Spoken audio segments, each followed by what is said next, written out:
Hey, wrestling fans. Welcome to One Winged Wrestling. This is not going to be a typical episode of our podcast at all.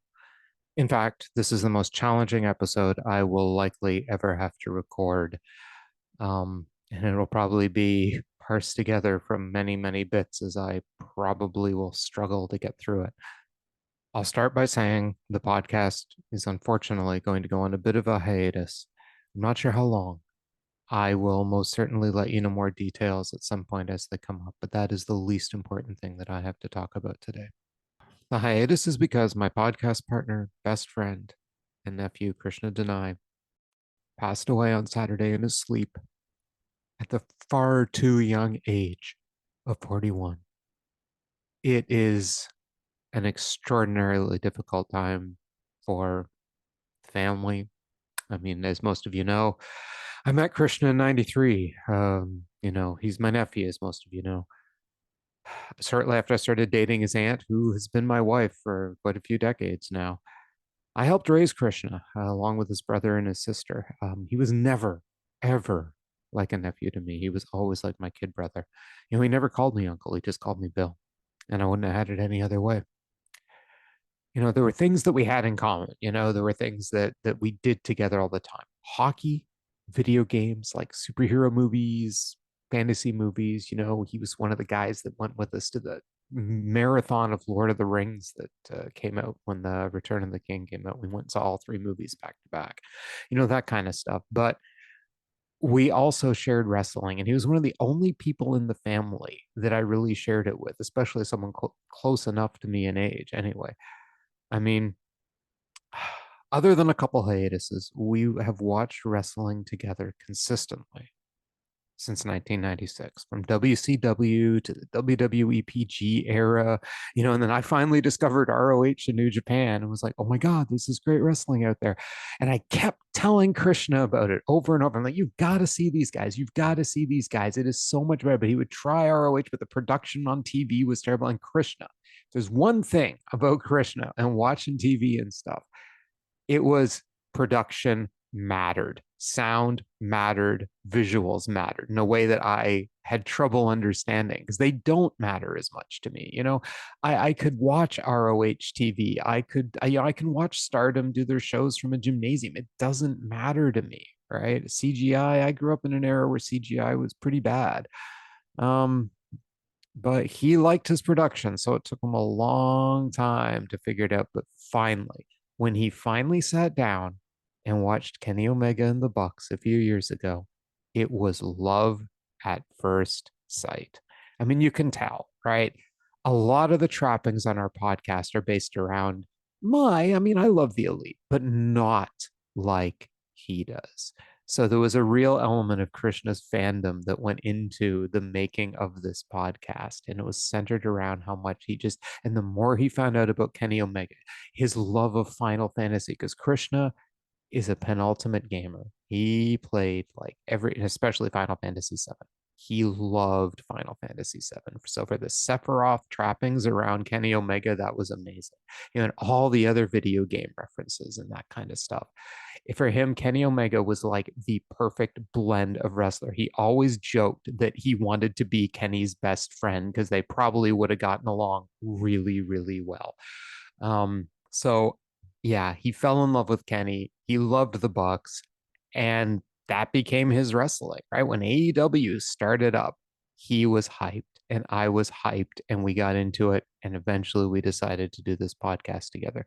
But I mean, we watched, you know, I don't know if I can convey to you, like I'm trying to get across the wrestling sense, but I mean, we watched almost every single pay-per-view together, like even back in the days of the WWE stuff. And the NWO, WCW pay-per-views back in the 90s when we thought the NWO was cool and, because we were young and didn't understand wrestling storytelling well enough, even though I've been watching wrestling since the late 70s. But still, I grew up in 80s WWE and, the WCW stuff just seemed edgy and cool. And Krishna and I would watch it together, along with a good chunk of the rest of the family.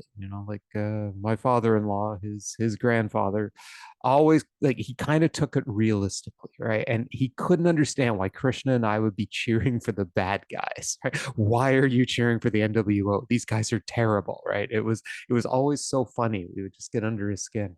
But yeah, we spent so much time watching wrestling. And then the last, couple years, we got going to live shows too. We started attending Smash events. We started watching some of the live, and guys like Psycho Mike he became such a big fan of Psycho Mike and Von Vertigo and some other guys that he saw there. And we had such a good time at those. And I mean, the last show we attended together was June 25th. And for those of you who listen, we had been hyping this up for a long time because we couldn't wait. Forbidden Door, Omega Osprey 2, right? And we're gonna go to the Smash Femme Fatale show, Defy Progress, right? We did all that. That was the last day I ever saw him in person. And that makes that day incredibly important to me because I will always remember that as the last time I got to spend time with my wrestling partner. The guy I could share all the stuff with because, other people in the family, they may watch it, but they don't get it like he does. Those of you who are big fans, you gotta be a big fan to really get it, beyond the level of just occasionally checking out a show. And I mean, wrestling appeals to everybody. So yeah, but I think you guys who are big fans know what I'm talking about. It's like to get the nuances, to get the storytelling, to get what's going on, to know the moves, to know the people, to know why things are happening, to be smart enough to know when to cheer and when not to, and that stuff, right? He was that guy with me. And we left that event and he was like, that was a long day. I'm like, yeah, no kidding. He goes, I don't think we should do that again. I kind of agree with you because we would have been a lot happier, although, we're never going to forget, and I'm certainly never going to forget being able to see Omega Osprey live. I will be able to say that for the rest of my life. I saw Omega Osprey live. But man, if we had to do that again, I'd be watching the pay-per-view on a couch at home. And he agreed with me completely because it was like that was a lot of wrestling. But going to the Smash shows, that's where we had our best time, right? It's like it was so funny because I mean, twice during the show, Mercedes Martinez ends up sitting on him at one point. She's like, "What am I supposed to do?" Session Moth Martinez sits on him at one point too. During another match later in the day, it was so funny watching his face and his reactions, and he had such a good time. I mean, it really is a day that I am sincerely never, ever, ever going to forget. And it just has all the more meaning now to me. You know, it's moments like that that have just brought home to me. There's so much in this world. Nothing lasts. Nothing lasts. And that's not necessarily a bad thing because, yeah, good emotions and good days come and go. This is true. You can't stay in a good mood forever. You can't be happy forever. Happiness is not a perpetual state. But you know what? Neither is sorrow. Neither are the bad moods. Nothing lasts. Clouds don't last, but the sun doesn't last. Everything just comes and goes and comes and goes and comes and goes. But when it comes to life, that's when it's the hardest because life comes and goes and it's inevitable. One day I will take my last breath, and I don't know when that is. And we never know when the people around us will take their last breath. We don't know if the time we say goodbye to them on that day is the last time we will see them. You know, the last time I even spoke to him was at the end of our Dynamite broadcast that night. We always chat a little after the podcast, and he was really tired that night. I just joked with him about how tired he was. I had no clue that that was the last time I would ever hear his voice. And it's a very strange experience. All it tells me is never, ever take for granted the moments we have with the people around us, ever, because you just never know. Don't learn the hard way. Cherish the moments with the people you care about, friends, family, coworkers. I don't care who it is. When I'm with them, I will give them my undivided attention if I can, because we live in an era, and I don't want to start ranting in this. This is just not appropriate, but we live in an era now where so many of us are so distracted all the time by the future. Mind's always off in the future. What's going to happen tomorrow? What are we doing down the road? What's on my phone that I need to respond to? What about that work email? Mind everywhere, here, there. But the person sitting across from you deserves your attention right now. It's it's something I'm going to try to be more aware of in my life going forward, to make sure I pay that much more attention to the people in the world around me when I'm with them. We only have the moments we exist in, and that's so true. And you never really realize it until it gets driven home by something like this. So, yeah. But wrestling was the one thing that I got to share with Krishna. I mean, Krishna is, I mean, my God, he's more than just, you know, my nephew slash kid brother.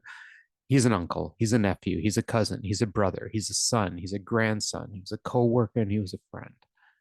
And the I have never seen such a large group of people so torn up and devastated from a person being gone. And that is a real reflection of who Krishna was in the world. He was always, always, always someone you could count on. He had a good attitude. He was responsible. He was caring. Like, you should have seen him with his nieces.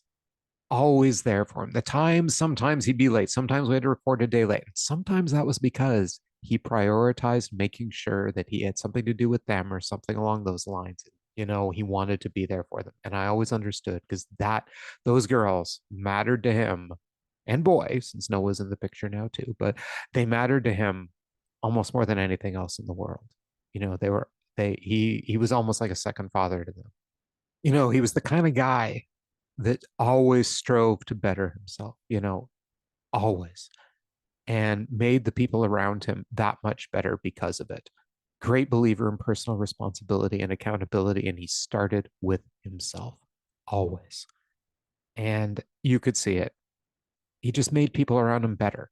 He just made them happier. He just made them, cope with life that much more. And for me, in amongst that sea of people that he was around and that he was with and stuff, the one niche that we had was professional wrestling. And that will always, always, always be something for me that we just kind of had. And it was our thing. And, he's been a fundamental part of my wrestling journey for most of my life. My pay-per-view buddy, my podcast partner, the guy that went with me to the shows. But he was also my friend, my best friend. And he was also my friend, my best friend, and my nephew. And I will miss him every single day of my life. He went way too soon, but I know he'll be watching with me every single night that I'm watching wrestling. I don't know how long I'm going to be. And hey, this might be one way to finally get him to watch Stardom, because Lord knows I tried to get him to watch, right? And we had the ongoing joke. I just had to bring up Stardom in every podcast. And I kept trying to get him to watch, and I was finally breaking him. And I finally think I got him to the point that he was going to watch the 5-star Grand Prix opening night with me. And now I know he still will be. It just won't be in the way that I expected. He'll be listening and watch. Buddy, I got you, man. I ain't going to give up. I don't think I can go on much longer talking, so I am going to end this. I'm just going to say I will be back. I don't know when or how just yet, don't think it'll be too long, but I don't know. I don't know what life holds right now. All of us are just numb and empty, and we miss him. So I'll just leave with this. And I know that he would love it. So goodbye, Krishna, and good night.